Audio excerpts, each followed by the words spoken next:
అమ్మా ఇదిగోండి పాలు.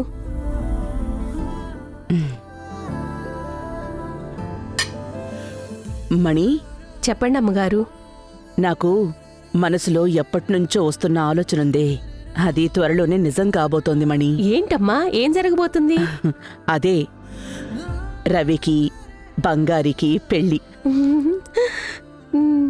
ఆ నువ్వెళ్ళి బంగారి జాతకాన్ని వాళ్ళ అమ్మని అడిగి వెంటనే తీసుకురా.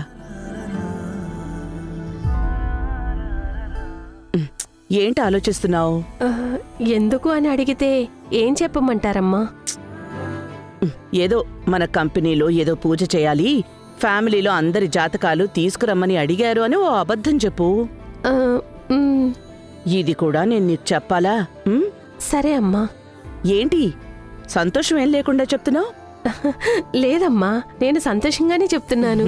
సరే సరే, త్వరగా వెళ్ళి తీసుకు. సరే.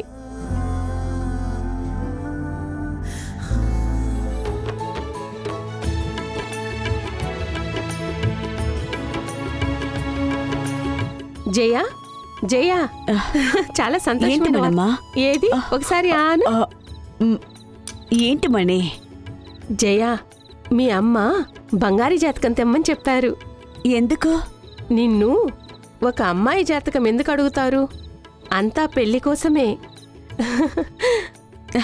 త్వరలోనే ఝాన్సీ అమ్మ వచ్చి నిన్ను పిల్లని అడుగుతుంది చూడు. నిజంగా చెప్తున్నావా? అవును జయా. వెళ్ళు, త్వరగా పోయి బంగారు జాతకాన్ని తీసుకురా. నేను తీసుకొస్తాను. త్వరగా తీసుకురా.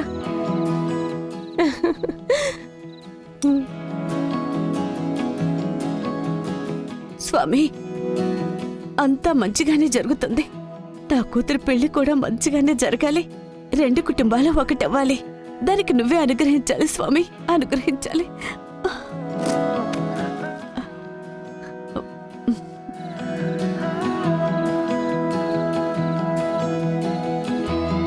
ఇదిగో ఇవ్వు.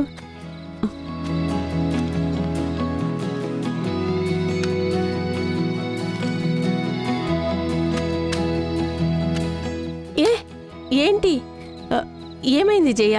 ఇందులో నా పేరు ఆయన పేరు ఉంటుంది కదా, అది చూస్తే దొరికిపోతాను. అంతే కదా, ఒక నిమిషం ఉండు.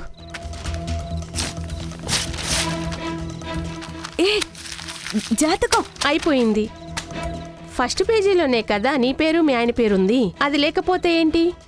జాతకంలో టైం నక్షత్రం చాలు జయ. సరే తీసుకెళ్ళు, ఎలాంటి అనుమానం రాకుండా నేను చూసుకుంటాను జయ.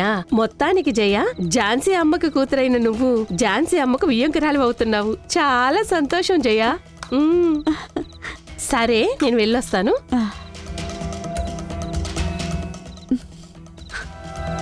భగవంతుడా, నా కూతురి పెళ్లి నిర్విఘ్నంగా పూర్తవ్వాలి. నేను మా అమ్మ త్వరలో ఒకటవ్వాలి. మమ్మల్ని చల్లగా చూడు స్వామి. సెక్యూరిటీ, సెక్యూరిటీ, తలుపు తెరవండి. రవి సార్, ఇద్దరు ఇరుక్కుపోయాము. అంతా మీ వల్లే వచ్చింది సార్. నేనేం చేశాను బంగారి? మరి నన్ను డిస్టర్బ్ చేస్తూనే వచ్చారు. ఆ టెన్షన్ లో నేను అసలు డోర్ ఎలా వేసానో కూడా తెలియడం లేదు. ఒకవేళ బయట ఎవరైనా లాక్ చేసి ఉంటారంటావా? తెలీదు. ఒక్క నిమిషం, నేను సెక్యూరిటీ కాల్ చేసి ఇక్కడ రమ్మని చెప్తాను. అయ్యయ్యో బంగారి, నా ఫోన్లో సిగ్నల్స్ లేవు. ఒకసారి నీ ఫోన్ ఇవ్వు. సార్, ఈ రూమ్ లో ఏ సిగ్నల్ ఉండదు సార్. అందుకనే నేను బయట పెట్టేసి వచ్చాను. అవును కదా. సార్, ఇక్కడ ఇరుక్కుపోయాము. చలి కూడా బాగా పెరిగిపోతుంది. చేతులు కూడా ఫ్రీజ్ అయిపోతున్నాయి. సరే ఉండు, ఇంకోసారి ట్రై చేస్తాను. సెక్యూరిటీ, సెక్యూరిటీ బయట ఉన్నారా? స్టాఫ్ బయట ఎవరైనా ఉన్నారా? నా మాటలు ఎవరికైనా వినిపిస్తున్నా? ఈ రూమ్ లో మీరు ఎంత అరిచినా కూడా బయటికి వినపడదు. ఆఫీస్ టైం అయిపోయి అందరూ ఇంటికి వెళ్ళిపోయి ఉంటారు. నేను ఇక్కడికి వచ్చేటప్పుడే అక్కడ కొంతమంది ఉండున్నారు. ఇప్పుడు వాళ్ళు కూడా వెళ్ళిపోయి ఉంటారు. సరే ఉండు, నేనేదో ట్రై చేస్తాను.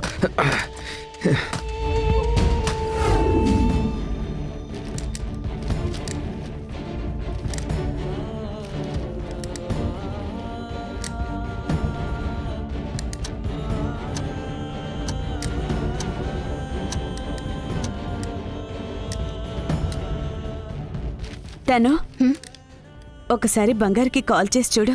మామూలుగా అయితే 6:30 కల్లా వస్తుంది. ఇప్పుడు 7:30 అయింది, ఇంకా రాలేదు.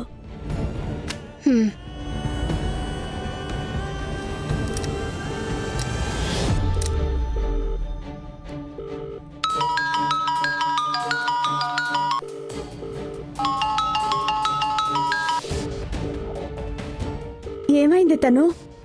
ఫోన్ రింగ్ అవుతూనే ఉంది, తను ఎత్తడం లేదమ్మా. మీటింగ్లో ఏమైనా ఉండుంటుందేమో. సరే వదిలేయమ్మా, పర్వాలేదులే, అయిపోగానే కాల్ చేస్తుంది. ఈ టైంలో ఏం మీటింగ్ ఉంటుందని? వాళ్ళ ఆఫీస్ గురించి నీకు తెలిసిందే కదమ్మా. అక్క ఇంతకుముందు లేటుగా వచ్చిందే లేదా ఏంటి? వచ్చేస్తుందిలే.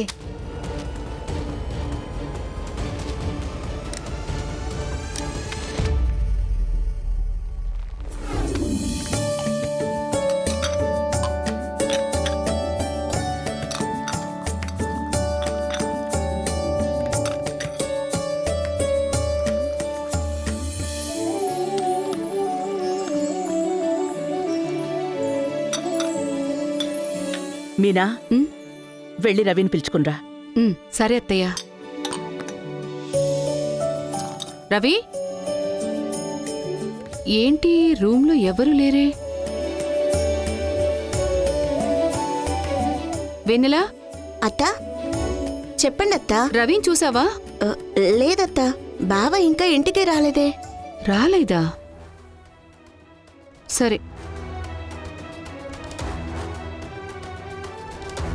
అత్తయ్య, ఏంటి మీనా? రవి ఇంకా ఇంటికి రాలేదత్తయ్య. ఫ్రెండ్స్తో పాటు ఎక్కడికో బయటికి వెళ్ళాడు అనుకుంటాను. మనం తిందాం. సరే, భోజనం చేయండి.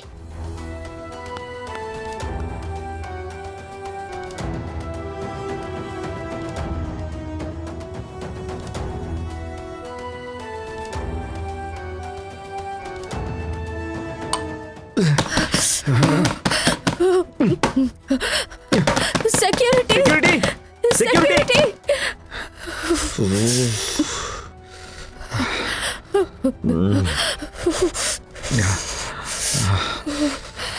నాలుగైదు ఏసీలు ఒకేసారి పెట్టారా?